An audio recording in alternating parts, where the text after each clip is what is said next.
ouvintes, hoje aqui na Rádio Ramon FM estamos para falar sobre um assunto diferenciado.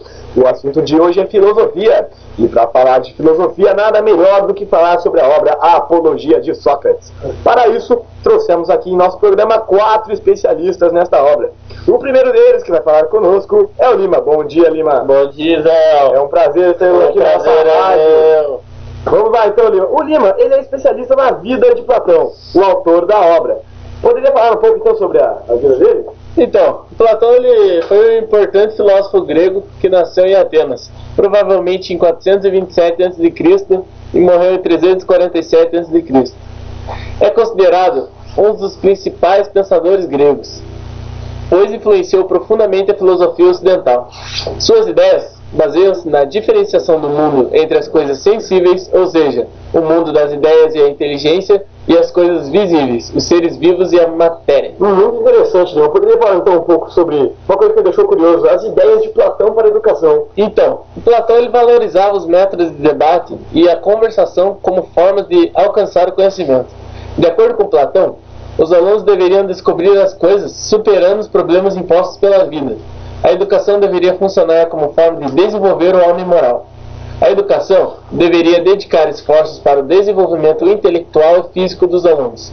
Aulas de retórica, debates, educação musical, geometria, astronomia e educação militar. Para os alunos de classes menos favorecidas, Platão dizia que deveriam buscar trabalho a partir dos 13 anos de idade. Afirmava também que a educação da mulher deveria ser a mesma educação aplicada aos homens. Muito obrigado, Lima. Só para finalizar a sua participação aqui no programa, eu queria saber uma frase de Platão muito conhecida, se poderia dizer uma? Então, uma frase que eu gosto bastante é: o amor é uma perigosa doença mental. Muito interessante. Então, para apresentar um pouco mais essa obra para vocês, nós estamos com o Zambão, que é o nosso segundo especialista. Ele vai explicar um pouquinho mais sobre a apologia de Sócrates para vocês. Bom dia, Zambão. Bom dia a todos os ouvintes. É um prazer tê-lo aqui, Zambão. O prazer é meu. Muito obrigado. Pode começar a apresentar. Bom, a apologia de Sócrates, por vezes simplesmente apologia, é uma versão de Platão de um discurso dado por Sócrates. A Apologia de Sócrates é considerado o segundo livro da tetralogia formada pelos seguintes diálogos: Eutifrone, onde vemos o filósofo ainda livre, indo para o tribunal a fim de conhecer as acusações que lhes foram movidas ao jovem Meleto.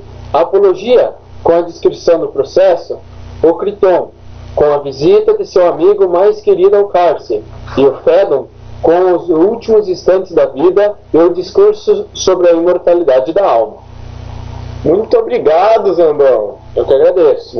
Então, o Zambão explicou um pouco mais sobre a obra para vocês. Agora, o nosso especialista Celso vai começar a apresentar a síntese da obra. Então, poderia vir aqui então, Celso?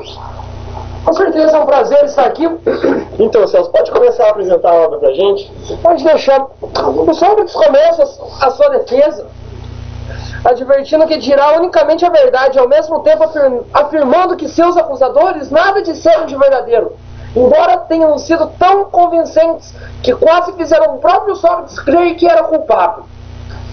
A contraposição entre a sofística e a filosofia, Sócrates, representante maior desta obra platônica, alega que, apesar de não ter a experiência de falar em tribunais e não dominar a retórica própria desse ambiente, pronunciará exclusivamente a verdade.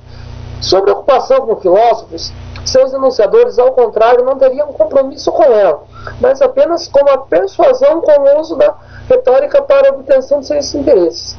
Sócrates resgata as acusações que passam sobre ele, desde as mais antigas, que faziam parte do processo, mas poderiam influenciar a decisão do juiz, até mais recentes e oficiais. As denúncias que passam contra Sócrates são as de não reconhecer que os deuses que o Estado reconhece, de introduzir novos cultos e também de corromper a juventude, pelo que receberia pena capital, caso fosse julgado culpado. Essa acusação é assinada por Meleto, que representa os poetas, mas não somente ele, também Ânito, representante dos políticos, e Lincoln, ligado aos oradores, tendo os três o mesmo direito da palavra no desenvolvimento do protesto. Muito obrigado, Celso. O roteirista me passou um pouco sobre Meleto. Eu acredito que o Celso não seja especialista no Meleto, né, Celso? Não. Então eu preciso explicar um pouco para vocês. Pouco se sabe sobre Meleto. Teria ele sido um tragediógrafo, cujos motivos para acusá-lo Sócrates alega desconhecer. Ânito é tido como provável mentor do processo. Ele era um cidadão importante, pertencente a uma família de ricos comerciantes de costumes. Fora general a serviço de Atenas durante a Guerra do Peloponeso. Destacou-se no cenário político ateniense por ser contra os 30 tiranos, ganhando simpatia por não pleitear recompensas pelos prejuízos econômicos que sofreu durante a oligarquia. As razões que o levaram a acusar Sócrates foram muitas, dentre elas o relacionamento desaprovado de seu filho com o filósofo. Sobre Lincoln, pouco se sabe. Foi um orador relativamente afamado em Atenas, cujos motivos para a acusação de Sócrates afirma desconhecer. Em sua defesa, Sócrates, que atesta veemente sua franqueza, busca um elemento que possa convencer os juízes de sua sabedoria. Menciona que o oráculo de Delfos afirmou ser ele o homem mais sábio de sua época, pois, ao inquirir os políticos, os poetas e os artífices, todos afirmavam obter a plena sabedoria, e que somente ele, Sócrates, era o verdadeiro sábio, pois tinha a plena noção de sua douta ignorância. Sei que nada sei. Celso, desculpa, primeiramente, te interromper, né, mas a gente precisava fazer esse esclarecimento. Então, já tudo certo? Nada mais? Tudo certo. Muito obrigado, então, pela sua participação. Eu quero passar, então, a palavra para o nosso próximo especialista, o Natan. O Natan, ele vai terminar essa síntese da história aqui. Então, Natan, poderia falar o resto da história para a gente? No final. Bom, primeiramente, queria falar que é um prazer estar aqui. Muito bom mesmo. Um prazer bom. Então, Natan, o que você vai falar para a gente? Bom, desculpe a falha técnica, que o microfone caiu. Bom, depois de ser julgado, enquanto aguardava a sentença, Sócrates volta à ideia de fazer o que pensa ser justo, mesmo que suas ações o levem a... Toma como exemplo Aquiles, o grande guerreiro Aquiles, homem forte, bonito, que mesmo sabendo que seu ato ia levar à morte, recuou-se a agir instantamente, vigiando a morte de seu grande companheiro, Patroclo. Ao ser julgado, Sócrates diz não estranhar a decisão, mas sim a razão dos votos contra. 230 que foram contra, né? E 280 a favor da condenação.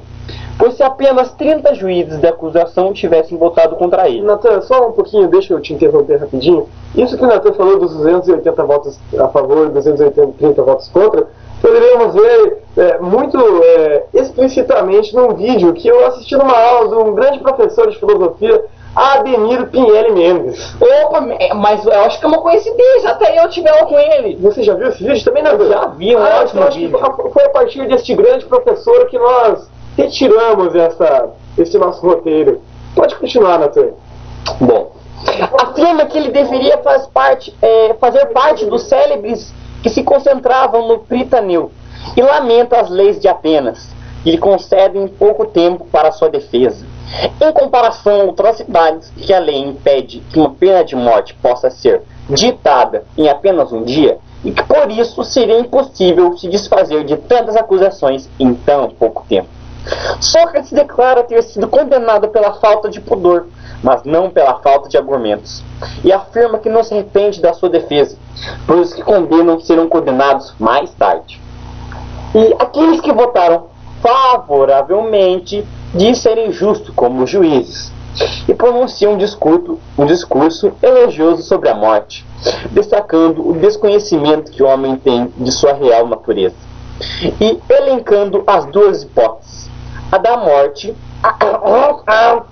ser um sonho eterno e a ausência de sentidos, ou uma simples passagem para o outro mundo, regozijando-se com ambas. E termina, finalmente, afetando a necessidade de encurtar a sua defesa própria, com a frase: mas já é hora de nos retirarmos, eu para morrer, e vocês para viverem. Entre vocês e eu, quem está melhor? Isso ninguém sabe, exceto Zeus. Nossa, Então, Olha, até me emocionei, é uma coisa impactante. eu achei assim um negócio muito interessante, pois eu mesmo não sabia nada sobre a obra Apologia de Sócrates. Então eu gostei muito da participação de nossos 4 especialistas. Muito obrigado, Zambão, Natan e Celso. Então o Lima já foi embora, pois ele teve problemas técnicos com a sua garganta, teve que... infelizmente teve que partir desse programa para um outro. Então, novamente agradeço a presença de vocês todos. Muito obrigado. Tchau, tchau.